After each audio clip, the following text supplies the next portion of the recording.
My name is Julie, and this is the story of how my life turned upside down not once, but twice. I think I should start from the beginning.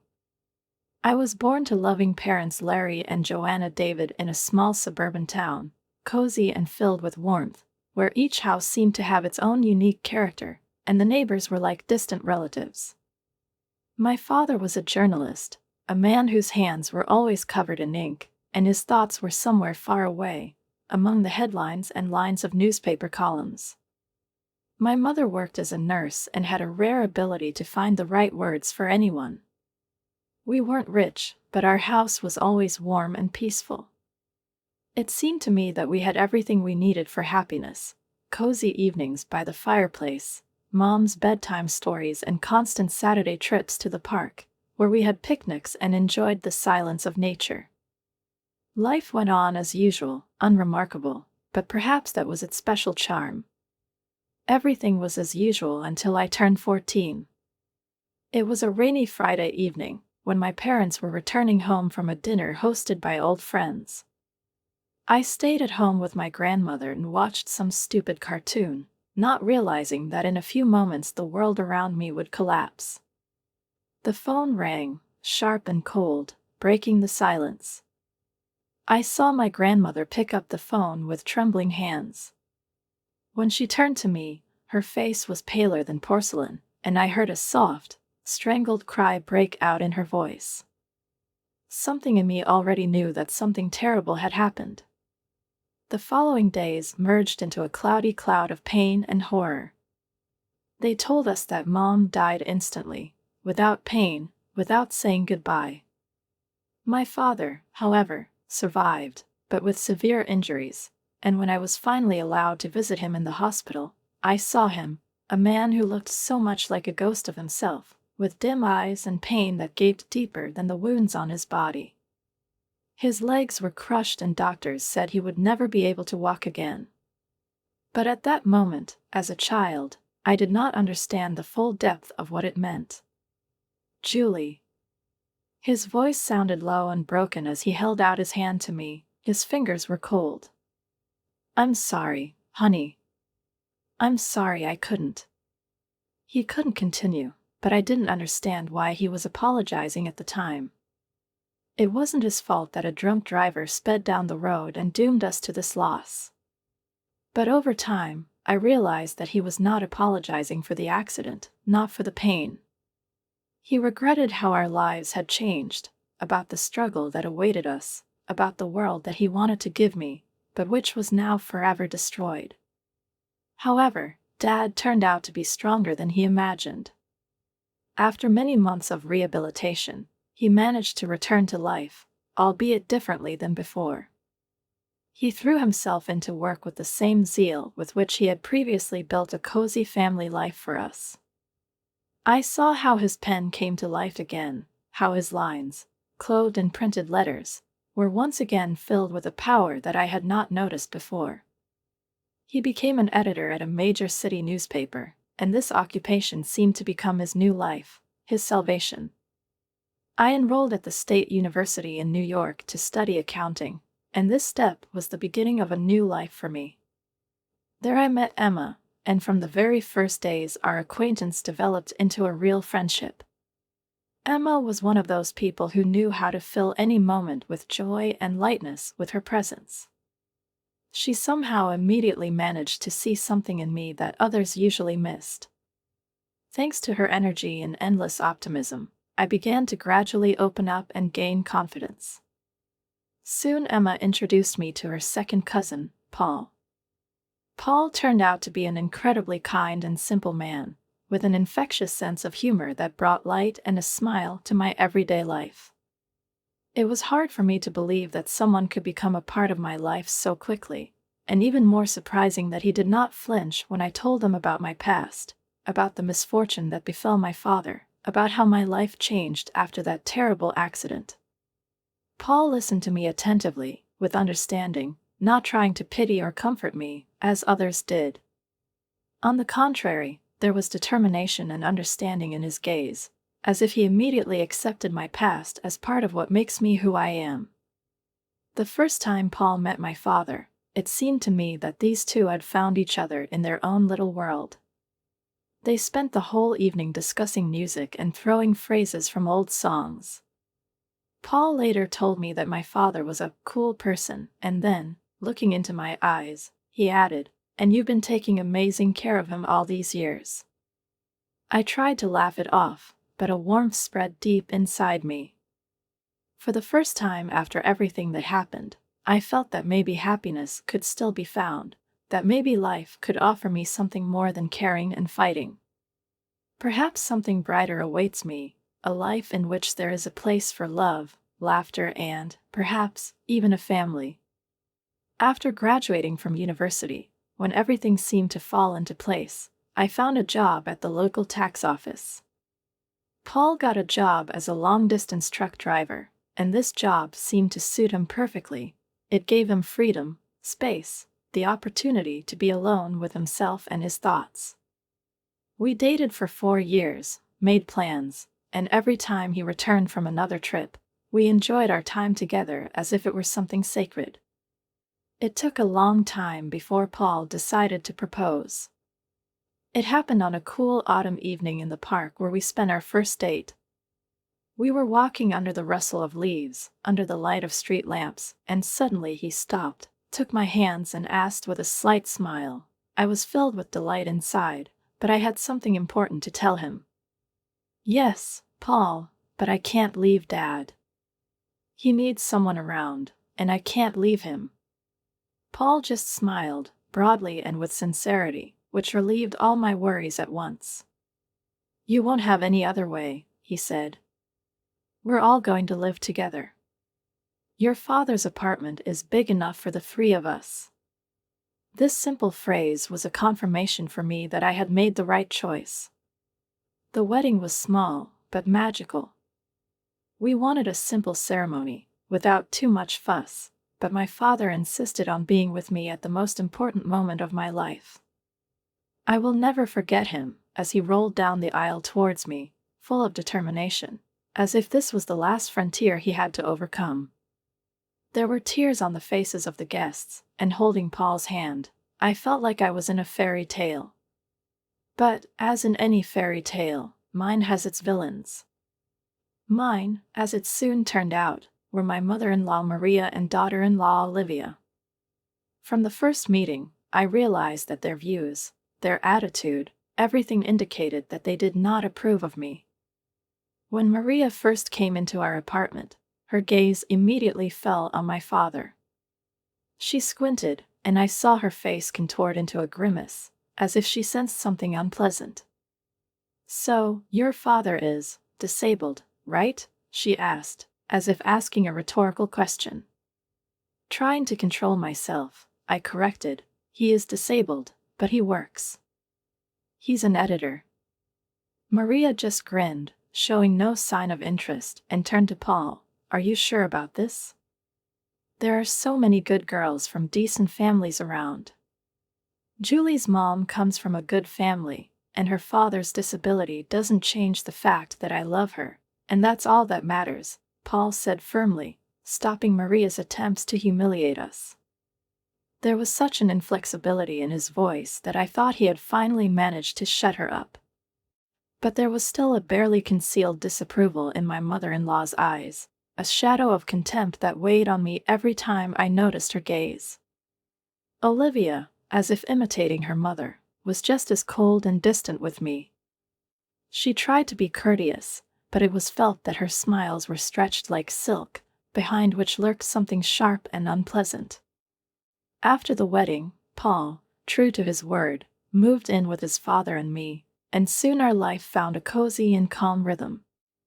In the morning, I went to work at the tax office, immersed in endless reports and figures, while Paul stayed on the road, traveling around the country, passionate about his business.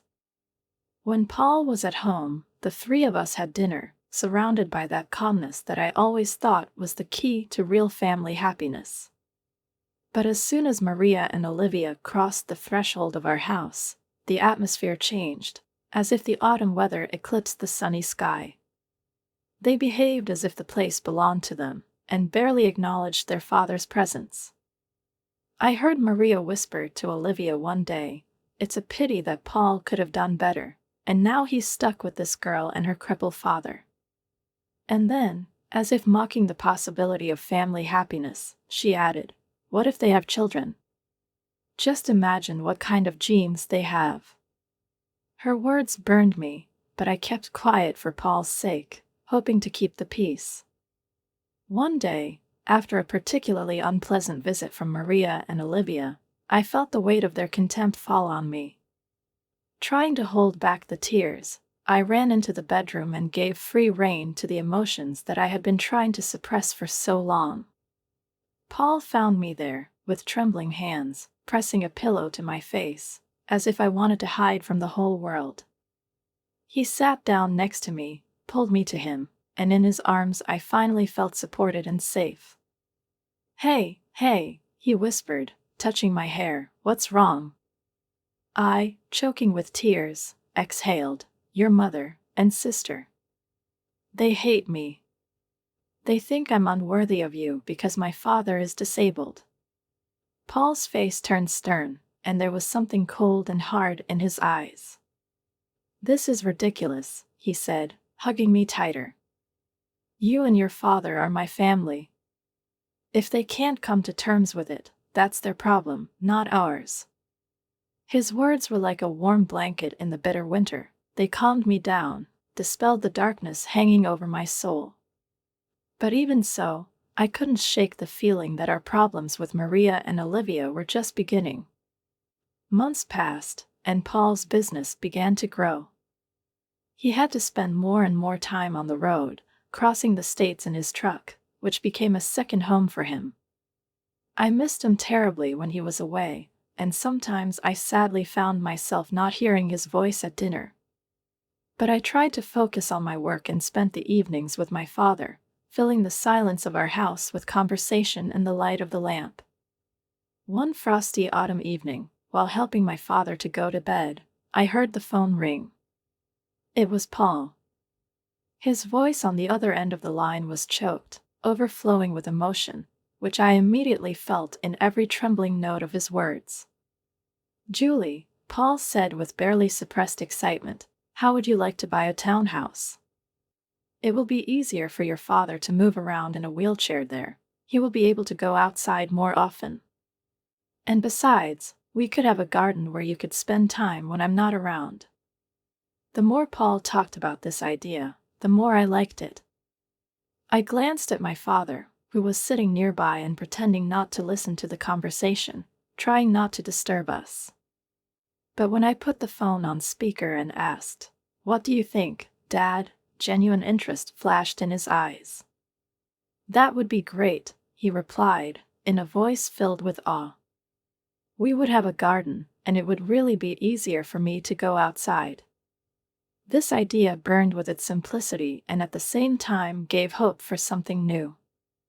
Paul and I started looking for a house in earnest, considering one option after another, until finally we found the very townhouse that exactly matched our dreams. Spacious, with wide doorways and a shower cabin, ideally adapted for the father. And in the backyard there is a garden full of greenery and sunlight. The mortgage scared us a little, but with my income, Paul's earnings, and the rent of Dad's old apartment, we managed to arrange everything. We moved into one of those bright spring Sundays when the air was filled with the scent of flowering trees. I will never forget the look on my father's face when he first rolled out onto our new patio. He looked around, and tears glistened in his eyes. "It's just wonderful, honey," he whispered, looking at me with undisguised gratitude. "Thanks, Julie." The next few months passed like a fairy tale as we settled in and gradually made our new home cozy. I planted a small vegetable garden with fragrant herbs and vegetables, and my father now sat for hours in the fresh air, inhaling the aromas, enjoying the warmth of the sun, immersed in thought.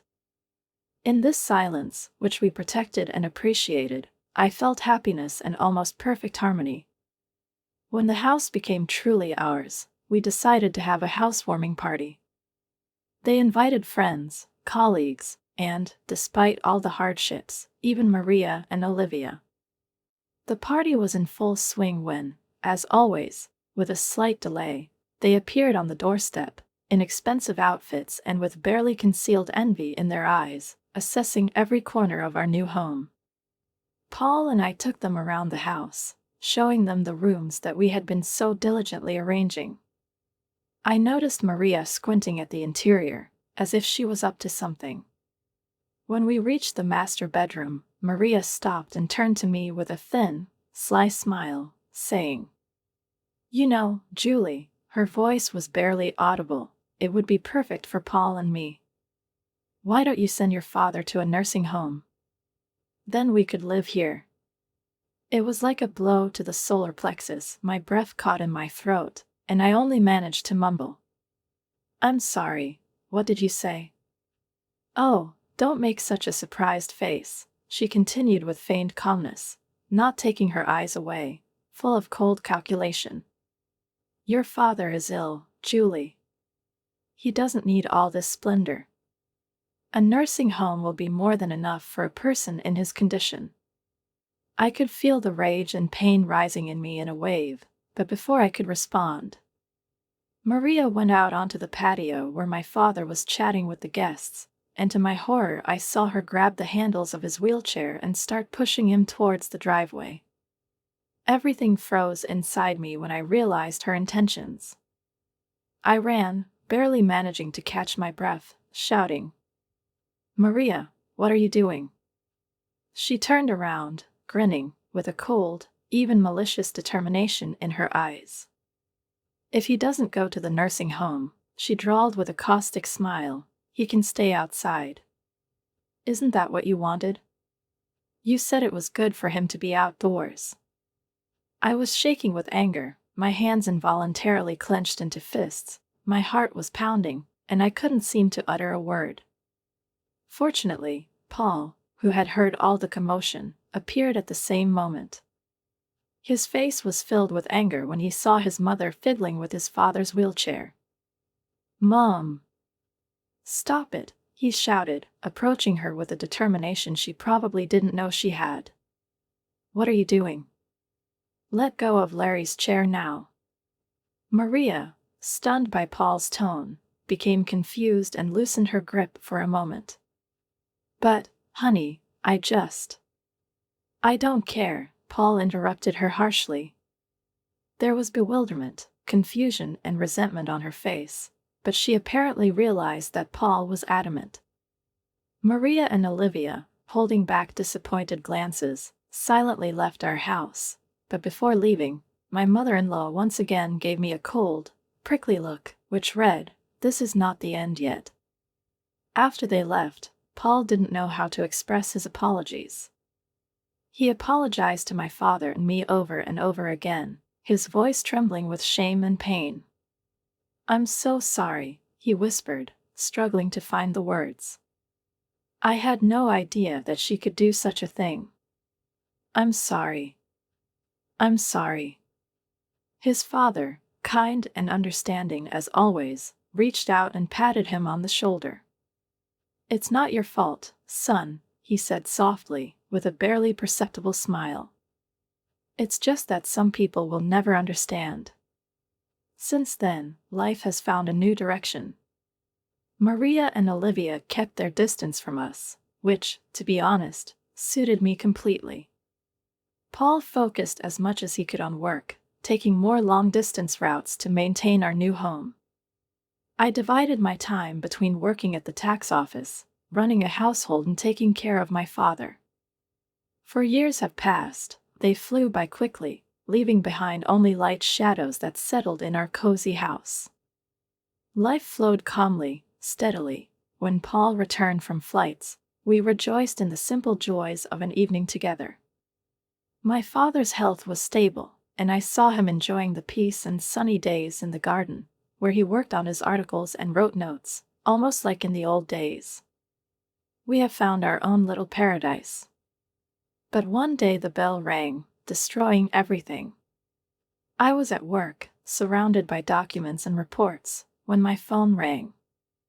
The call was unexpected, and I, not anticipating trouble, picked up the phone when I heard an unfamiliar voice.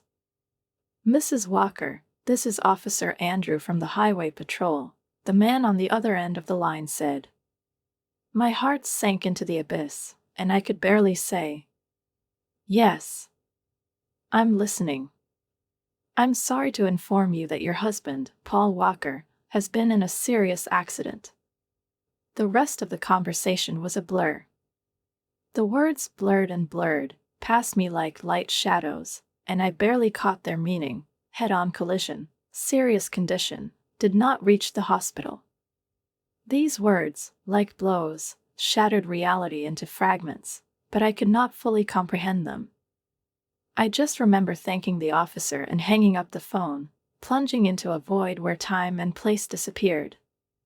Reality began to slowly but inexorably envelop me in icy tentacles. Paul was gone, and this realization penetrated into every cell of my being, tearing my heart into the smallest particles. The week following this tragedy passed in a dense fog of grief and shock.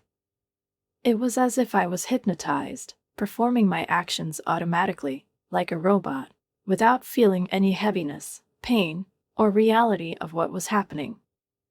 I planned the funeral, signed the paperwork, took the calls. It all seemed empty and useless in a world where he no longer existed.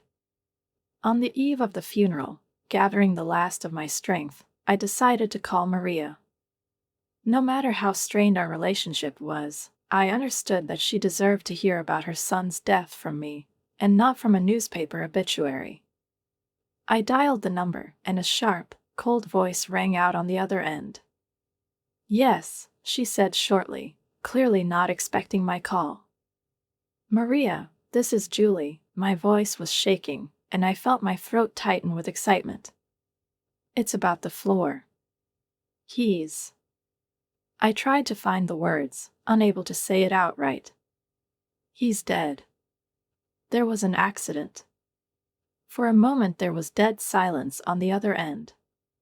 And suddenly I heard her voice, full of anger, which stunned me.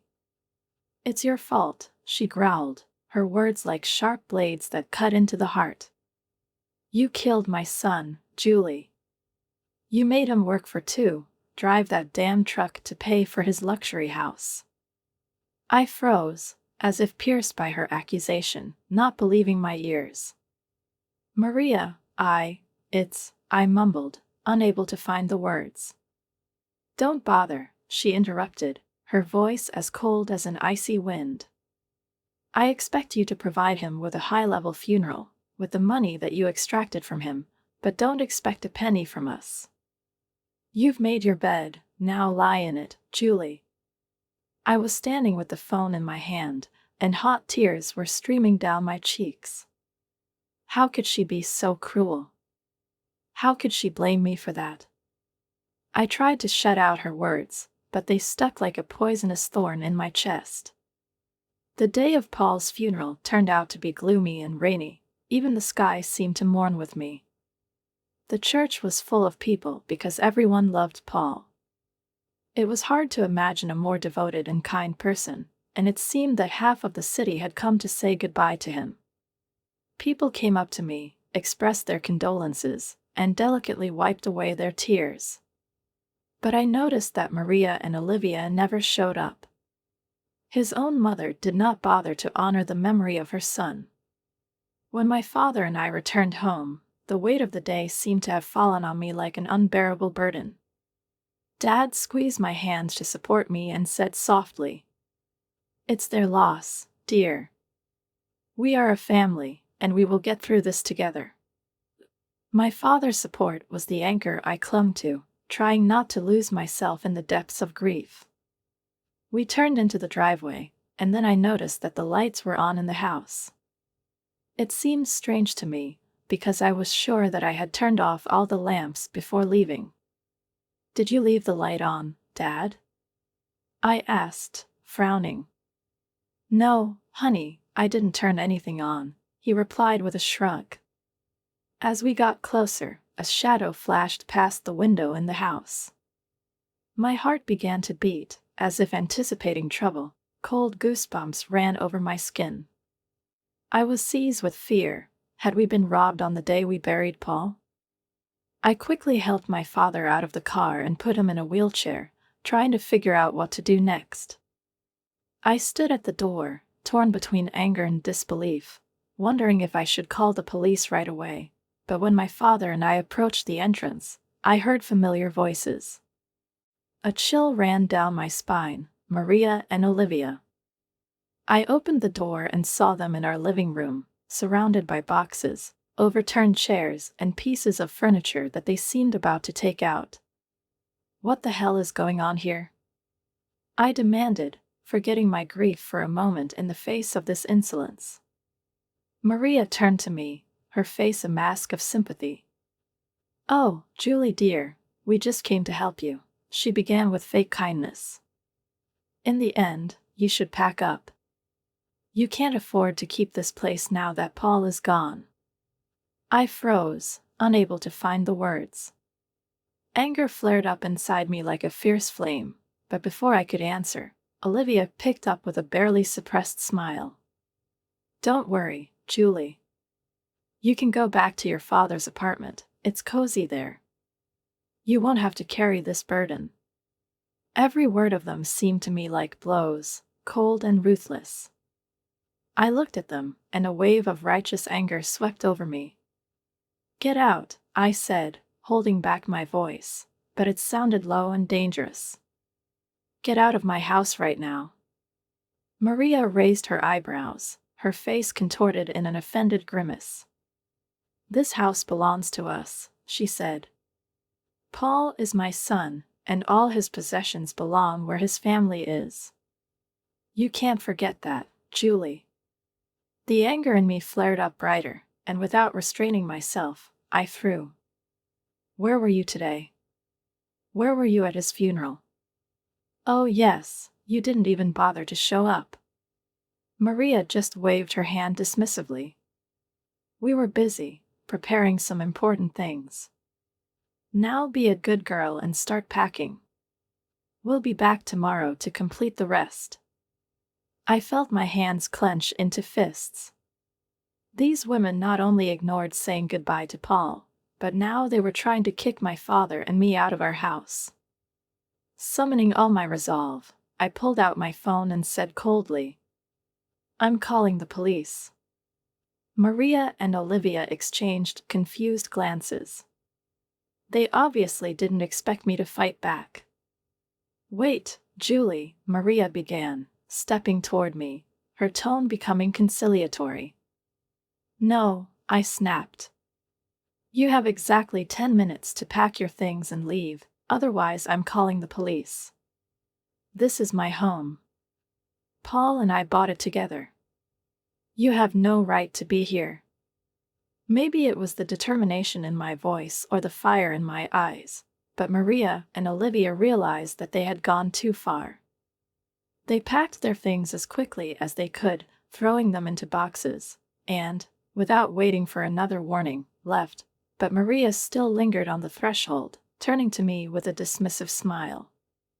"It's not over yet, Julie," she said. "You'll hear from our lawyers in a few days." I watched them walk away, the doors slammed shut behind them, leaving us in deafening silence. A blur of grief, worry, and endless paperwork dragged me in like a viscous swamp that I couldn't get out of. I immersed myself in the proceedings of Paul's cases, partly to keep myself occupied, and partly out of fear that Maria and Olivia would try to take away what did not belong to them. Every paper, every document became for me like a protective barrier against pain, like proof that, despite their threats, I would be able to defend our home, our common past and future. About a week after the funeral, when I seemed to have barely regained the ability to breathe normally, I got a call from a local law firm. My heart was pounding so hard that I could barely make sense of the words. "Mrs. Walker?" A sharp, professional voice rang out. "This is Scott Thompson of Thompson and Associates. I'm calling about your late husband's will." It was like a glimmer of hope, dim but inviting, flashed through me. The will. I didn't even know that Paul had left it. Yes, ma'am, Mr. Thompson continued, as if reading my mind. Mr. Walker visited our office about 5 months ago. He asked us to contact you in the event of his death. The next morning, with trembling fingers and fog in my head, I drove Dad to Mr. Thompson's office. The lawyer greeted us with a warm smile, his kind eyes wrinkled at the corners with compassion.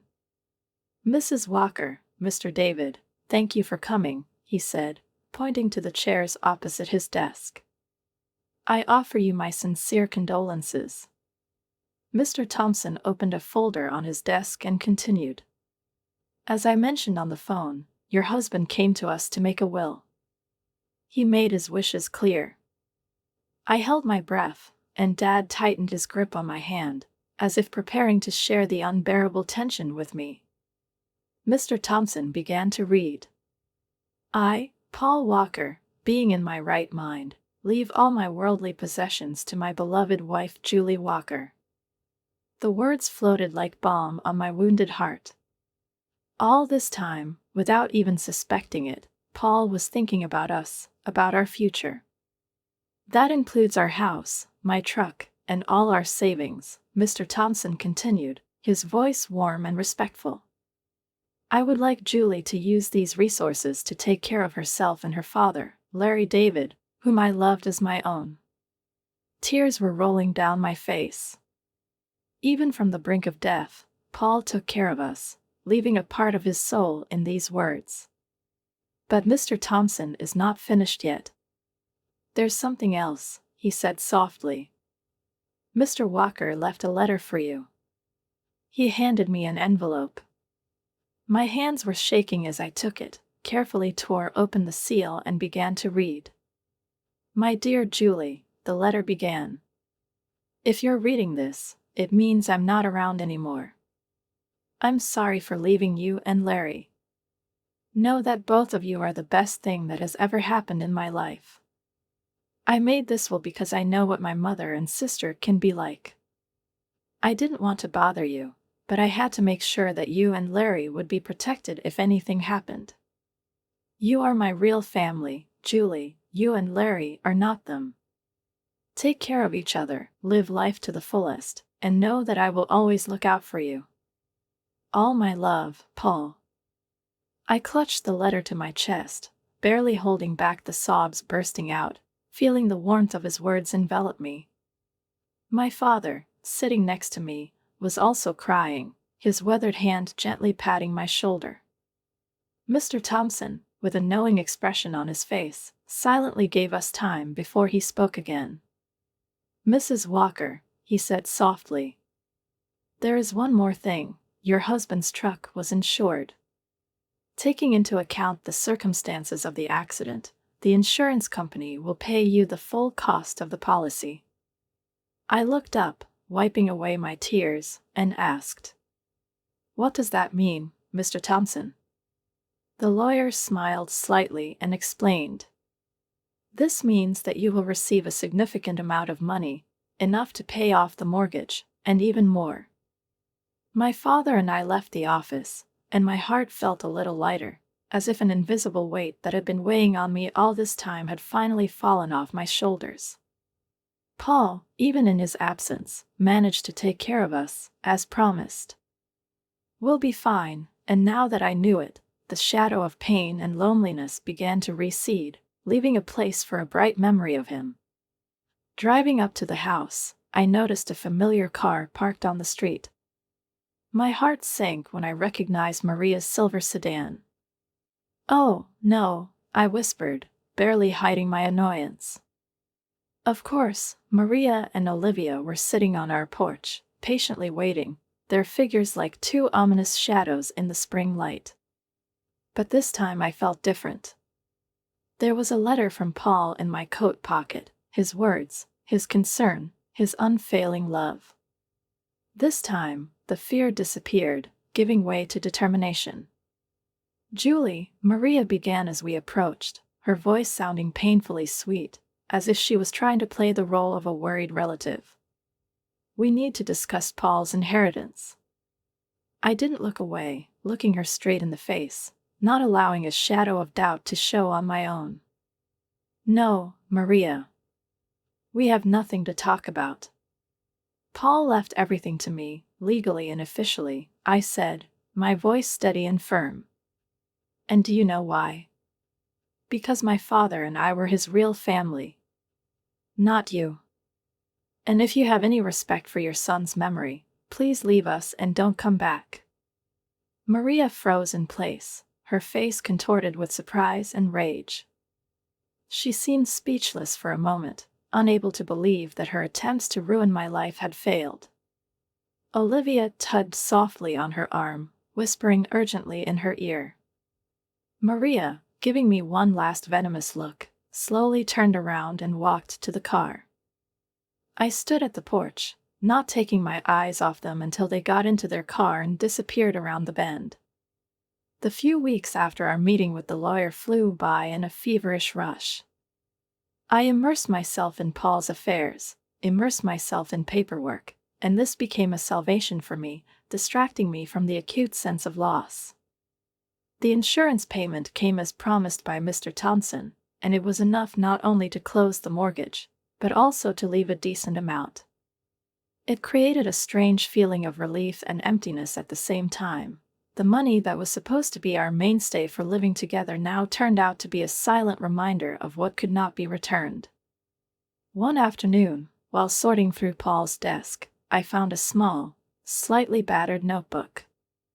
I opened it and, running my eyes over the lines, realized that this was a kind of diary where Paul wrote down his thoughts and plans for the future. His neat but slightly careless handwriting filled the pages of life and dreams. I read one of the entries, holding my breath. I'm thinking about creating a college fund for our future children. I want them to have a good start in life. My heart sank.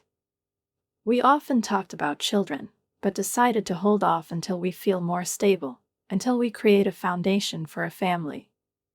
And now, holding this diary, seeing its secret hopes and aspirations, I felt a new wave of grief that pierced through me.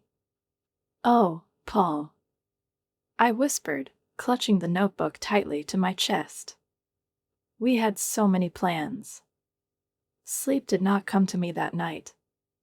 I tossed and turned, constantly returning to his notes, to his dreams of a future that we would never have. At some point I dozed off, and I dreamed of Paul, with a slight smile on his face, in a light that seemed to radiate warmth. He held out his hand to me and said softly, "It's going to be okay, Julie. It's going to be all right." The next morning, I woke up with the feeling that something had changed. Something new, vague slipped through my mind, but I couldn't grasp it in any way. Getting ready for work, I suddenly felt a sharp wave of nausea, which rolled up so quickly that I barely managed to run to the bathroom. This attack, annoying and strange, did not go away in the following days. At first, I blamed it on stress and grief, but some quiet voice somewhere deep inside began to hint at something else. Another week passed, and I unexpectedly found myself in a pharmacy, standing in front of a showcase with pregnancy tests. With trembling hands, I took one and hurried home. 5 minutes of waiting for the results seemed like an eternity. When I finally looked at the test, 2 blue lines were clearly visible on it. I sank to the bathroom floor in a whirlwind of conflicting emotions. Joy, fear, grief and, most unexpectedly, hope, all feelings mixed into a single stream that seemed ready to tear me apart. "Julie." Dad's voice came from behind the door. "Is everything all right?" I opened the door, and my father immediately noticed the tears running down my cheeks. His face instantly changed, concern giving way to deep anxiety. "What's wrong, honey?" "What is it?" he asked softly, coming closer. With shaking hands, I picked up the test and whispered, "Dad, I'm pregnant." I drowned in his arms, feeling the tears come with renewed force, but this time they were filled with more than just pain. He held me tightly, as if protecting me from all sorrows, and stroked my hair, as in those days when I was a little girl and sought comfort from him. "It's okay," he whispered, his voice low and firm. "It's going to be all right. You're not alone, Julie. This child is a gift, a piece of gender that will live thanks to you." His words penetrated to the very depths of my heart, filling me with warmth and new meaningfulness. I suddenly realized that this child was really an extension of Paul, a part of his life, an extension of our love. The fear that had plagued me in recent weeks began to slowly recede, giving way to determination. "You're right, Dad," I replied, wiping away my tears. "This child is a gift, and we will be fine." My father smiled, and something warm and joyful flashed in his eyes, covered with a network of wrinkles. "This is my girl. Now, let's find you something to eat. You're eating for two now, don't forget that." We headed to the kitchen, and for the first time in a long time, I felt real hope. There was a difficult path ahead of us, but with my father by my side and Paul's child inside me, I knew that I would cope with any difficulties. In the months that followed, as my stomach grew rounder, I felt like, along with the child, powers grew in me that I didn't even know existed. My father became for me the rock that I could lean on at any moment. It was always safe with him. There was always someone who understood and supported. He and I entered into a new daily routine, a quiet but surprisingly filled expectation. Now we were looking forward to a new member of our family who would bring light to our home. One sunny day, my father and I were gardening, taking care of the flowers and greenery that he planted with such care and love. Suddenly, I heard a car stop in the driveway. My heart skipped a beat when I recognized Maria's silver sedan. What do they need this time? I whispered softly, feeling the tension surge as soon as I saw them on the porch. Walking to the front of the house, I instinctively put one hand on my rounded stomach. Maria and Olivia were standing on our doorstep, their faces looking both confident and a little desperate. "Julie," Maria began, her voice softer than usual, without the harshness that I was used to hearing. "We need to talk to you." I raised an eyebrow, but didn't say anything, waiting for them to say next. Olivia, avoiding my gaze, said, looking around nervously, "We're having difficult times, Julie. We were wondering if we could stay in your dad's old apartment until we get back on our feet." I couldn't believe my ears. After everything they put us through, they had the nerve to ask for more. I held my breath, gathered all my resolve and, looking straight into Maria's eyes, said firmly and calmly, "I'm sorry, but this is impossible. I don't want to keep in touch with you anymore." Maria's eyes narrowed, her gaze dropped to my rounded stomach, and disgust mixed with shock was reflected on her face. "Are you pregnant?" She spat out as if every word was laced with poison. "You pathetic. I can't believe you've already found yourself another man." Paul's body hadn't even cooled down in the ground. I felt a surge of anger sweep through my body, but I suppressed it. I decided not to tell her that this child is Paul's child. I didn't want my unborn child to have such a grandmother and aunt. Instead, I smiled faintly, hiding behind that smile all my fatigue and determination. This answer confused her, and Maria seemed to lose her composure. "My personal life is none of your business," I replied without raising my voice. "And now I think it's time for you to leave." Maria opened her mouth as if to say something else, but something in my gaze silenced her. She silently turned around, grabbed Olivia's hand, and I watched them hurriedly leave our driveway, taking with them all the bitterness and anger with which they seemed to have come. When their car disappeared around the bend, I felt a deep sense of peace, as if I had finally found freedom from their dark shadow. I stood my ground, protected my family and preserved my dignity. Paul would be proud of that.